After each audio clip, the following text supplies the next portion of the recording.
नमस्कार दोस्तों, welcome to Bihar civils. मैं हूं आलोक सिंह और आज के इस वीडियो में हम डिस्कस करेंगे माइक्रो ऑर्गेनिज़म का पार्ट 1। जी हाँ, तो बायोलॉजी का हमने 2 चैप्टर कंप्लीट कर लिया है 5 वीडियो के माध्यम से। ठीक है, तो वो आप जाकर चैनल पर चेक कर पाओगे। प्लेलिस्ट बना दिया गया है साइंस थ्रू एमसीक्यू के नाम से, तो वो पहला वीडियो आप जो नहीं देखा है वो ज़रूर देखिएगा। और आज से हम शुरू करेंगे माइक्रो ऑर्गेनिज़म, ये पार्ट 1 होगा और ये बीपीएससी के प्रीलिम्स एग्ज़ाम के को देखते हुए ये सीरीज़ चलाया जा रहा है, तो इसको ज़रूर फॉलो कीजिएगा। ठीक है, तो चलिए without any further delay let's start. पहला सवाल, confirmatory test for HIV virus causing AIDS is what. तो यानी कि HIV वायरस से इन्फेक्टेड है, उसको एड्स हो गया है, इससे कैसे पता चलता है, कौन सा टेस्ट हम यूज़ करते हैं उसमें। ठीक है, तो ये यहाँ पे आपसे सवाल पूछ रहा है। तो HIV वायरस आपको पता होगा ह्यूमन इम्यूनोडेफिशिएंसी वायरस होता है, वो ये है HIV वायरस, जिसके कारण होता है एड्स। एड्स क्या है, ये है एक्वायर्ड इम्यून डेफिशिएंसी सिंड्रोम, ये हो जाता है एड्स। ठीक है, तो यानी कि आप यहाँ पर देख रहे हो इम्यून डेफिशिएंसी, मतलब इम्यून जो होता है, इम्यून सिस्टम बॉडी का, वही कमज़ोर हो जाता है इस वायरस के कारण। ठीक है, तो ये भी आप समझ सकते हैं। तो इसका आंसर क्या होगा, कौन सा टेस्ट करते हैं, तो ये हो जाएगा वेस्टर्न ब्लॉट टेस्ट। कौन सा, western blot test. Option B is the correct answer. और यहीं पे एक साथ में है एलिसा टेस्ट, तो एलिसा हो जाएगा एंजाइम लिंक्ड इम्यूनोसॉर्बेंट, एस से हो जाएगा। ठीक है, एस से, तो ये होता है एलिसा टेस्ट। और PCR भी एक पॉलीमराइज जो होता है, पॉलीमराइज चैन रिएक्शन ये हो जाएगा। और फिर एक टेक्निक है एक्चुअली में, ताकि जिससे कि ये पता चले मिलियंस और बिलियंस जो किसी DNA का कॉपी होता है, जो DNA है इसका जो मिलियंस और बिलियंस कॉपीज़ होता है, उसका पता करने का ये एक टेक्निक है PCR। नेक्स्ट है microorganisms are seen only with, तो किस चीज़ से सिर्फ देखा जा सकता है। माइक्रो ऑर्गेनिज्म मतलब सूक्ष्म जीव जो है, बहुत ही छोटे छोटे जीव, उसको किससे देखा जाता है, ऑब्वियसली उसको माइक्रोस्कोप से देखा जाएगा। Option C is the correct answer. अब नेक्स्ट देखिए क्वेश्चन नंबर 3, जो काफ़ी इंपॉर्टेंट क्वेश्चन है। With reference to the food chain in ecosystems which of the following kinds of organism are known as decomposer organism। ठीक है, तो इनमें से 3 ठो यहाँ पे ऑप्शन दिया गया है, वायरस है, फंगी है, बैक्टीरिया है। तो इन तीनों में से कौन सा जो है ऑर्गेनिज्म, उस वो जो इकोसिस्टम का डिकम्पोज़र जिसको हम कहते हैं, वो एक डिकम्पोज़र के रूप में काम करता है। ठीक है, तो इससे पहले मैं इसका थोड़ा सा जो कॉन्सेप्ट है मेन, वो चीज़ मैं आपके साथ यहाँ पे डिस्कस करना चाहूँगा। ये जो आप देख रहे हो वर्ड इकोसिस्टम जो है हमारा, यानी कि जो हमारा इन्वायरमेंट है, वो मेनली 2 तरीके से इसको बांटा जाता है, डिवाइड किया जाता है। एक हो जाता है बायोटिक और दूसरा अबायोटिक कंपोनेंट। ठीक है, अब बायोटिक अबायोटिक क्या है, तो बायोटिक हो जाएगा लिविंग, ये इसमें लिविंग पार्ट आ जाएगा इकोसिस्टम का, और अबायोटिक में नॉन लिविंग पार्ट आएगा इकोसिस्टम का। वहीं पे जब बायोटिक की हम बात करें तो इसमें आ जाता है 3, मतलब कि मतलब बायोटिक जो लिविंग थिंग्स हैं, इसको 3 पार्ट्स में हम बांटते हैं। ये जो हमारा इकोसिस्टम में जो बायोटिक है, इसको 3 पार्ट में बांटते हैं। एक हो जाएगा प्रोड्यूसर, जो प्रोड्यूस करेगा। दूसरा हो जाएगा कंज्यूमर, ठीक है, जो उसको कंज्यूम करेगा। और तीसरा हो जाएगा डिकम्पोज़र। तो यही डिकम्पोज़र के बारे में यहाँ पे पूछा जा रहा है, कि इसमें से कौन सा जो ऑर्गेनिज्म है वो डिकम्पोज़र है। तो यहाँ पर देखिए, तो इकोसिस्टम जिसको हमने डिवाइड किया बायोटिक और अबायोटिक में, तो बायोटिक में हो गया लिविंग, जो लिविंग पार्ट्स है वो इसमें आ जाएगा, और लिविंग लिविंग में हो जाएगा प्रोड्यूसर, कंज्यूमर, डिकम्पोज़र, और अबायोटिक में आपको नॉन लिविंग आ जाएंगे। और नॉन लिविंग में मेनली आपको मिल जाएंगे कार्बनिक सब्सटेंस, नॉन कार्बनिक सब्सटेंस, क्लाइमेटिक फैक्टर जैसे वाटर वगैरह, ये सब आ जाएंगे अबायोटिक में। ठीक है, तो ये चीज़ आप समझ रहे हो। अब यहाँ पे समझो जो कंज्यूमर है ना, कंज्यूमर भी 3 तरह का होता है, primary consumer, secondary consumer, tertiary consumer.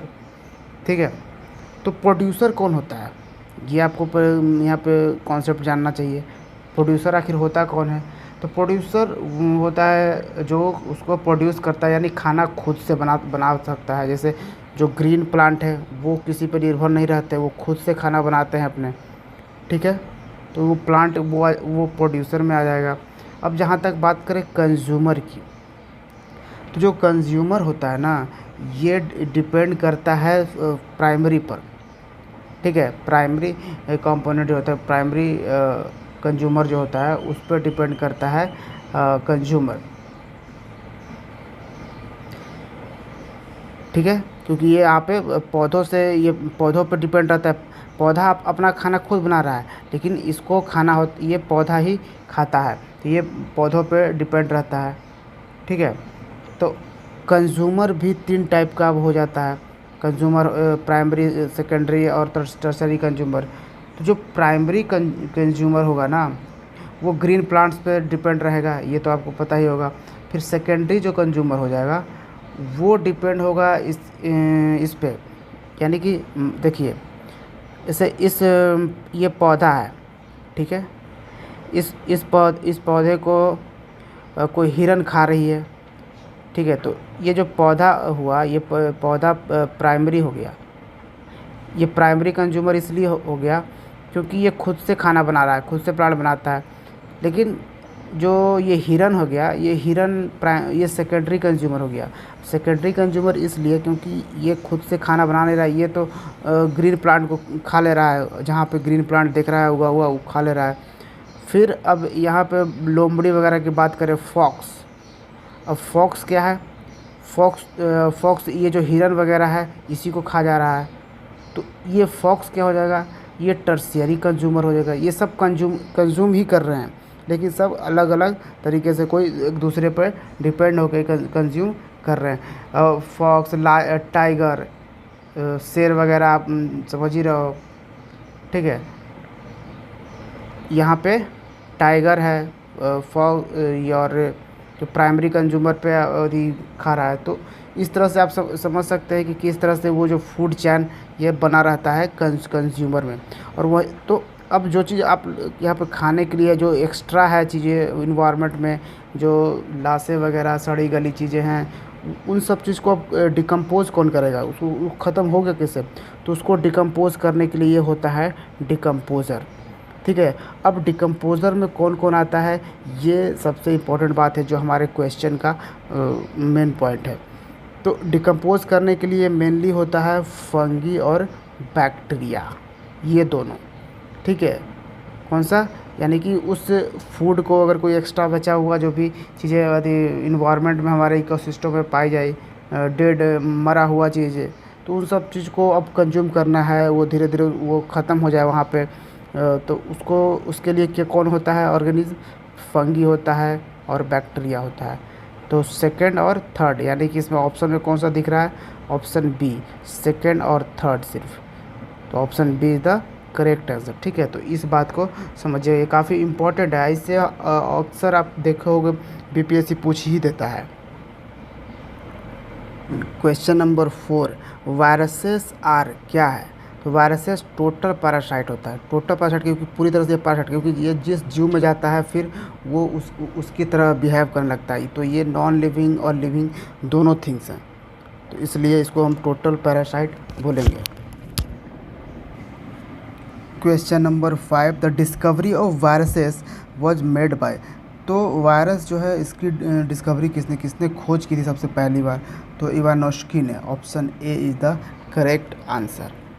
Next question है, genetic material of virus, virus का जो जेनेटिक मटेरियल होता है वो क्या होता है, वो क्या सिर्फ डीएनए होता है या सिर्फ आरएनए होता है, या फिर या डीएनए या आरएनए दोनों हो सकता है, या फिर दोनों साथ में होता है?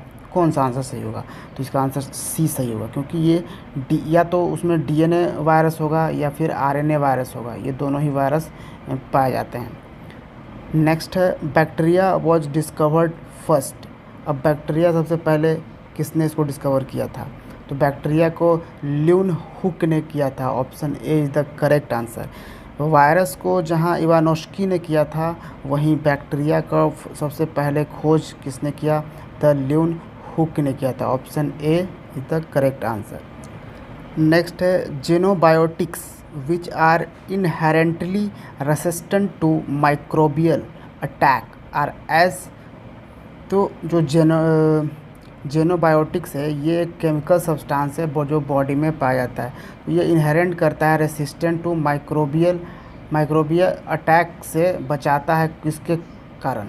तो ये रिकैल्सिट्रेंट के कारण। Option C is the correct answer. Bacteria are grouped under plant because. अब बैक्टीरिया को प्लांट के अंडर प्लांट वाले ग्रुप में रखा जाता है, क्यों? ये किस लिए? क्योंकि इसके पास होता है cell wall. B is the correct answer. क्योंकि आपको पता होगा कि प्लांट सेल में सेल वॉल होता है, जो कि ह्यूमन सेल में नहीं होता है सेल वॉल। ठीक है।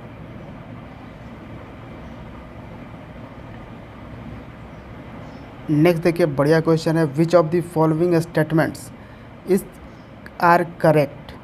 कौन सा स्टेटमेंट इसमें करेक्ट है इन तीनों में से? तो पहला देखिए पढ़ते हैं। Viruses lack enzymes. वायरस में एंजाइम्स की कमी होती है necessary for the generation of energy. Energy को जनरेट करने के लिए वायरसेस में एंजाइम की कमी होती है। क्या ये सही है स्टेटमेंट?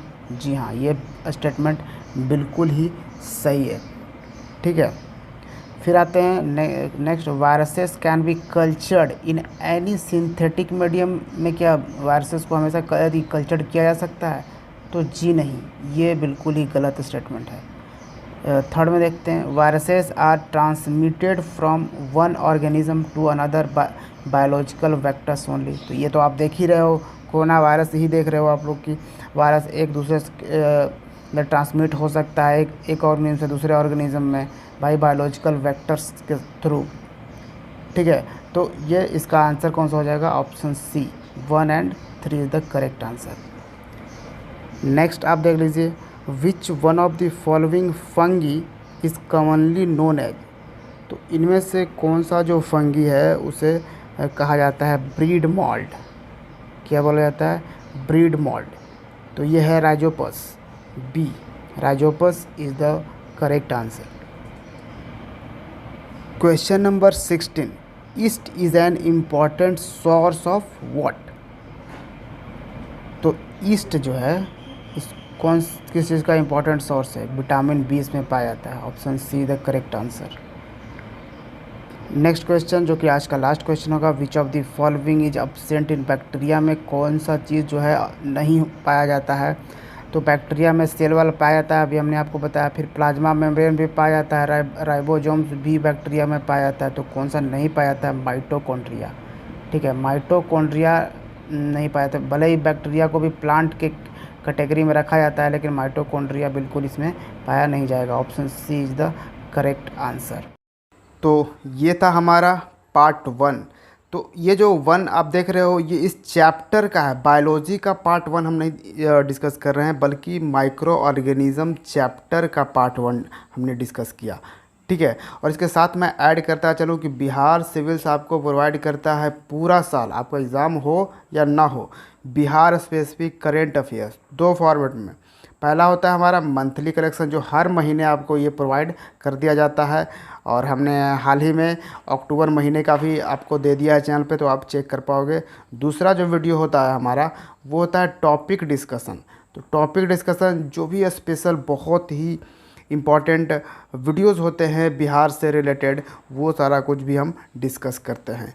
ठीक है, तो आप चैनल को ज़रूर सब्सक्राइब कीजिएगा और वीडियो ज़रूर लाइक कीजिएगा। ठीक है, यही हमारे लिए मोटिवेशन का काम करता है, ताकि आपके लिए मैं और भी आगे कुछ कर सकूं। तो चलिए मिलते हैं हम बिहार सिविल्स के दूसरे वीडियो में। Thank you for watching Bihar civils. जय हिंद।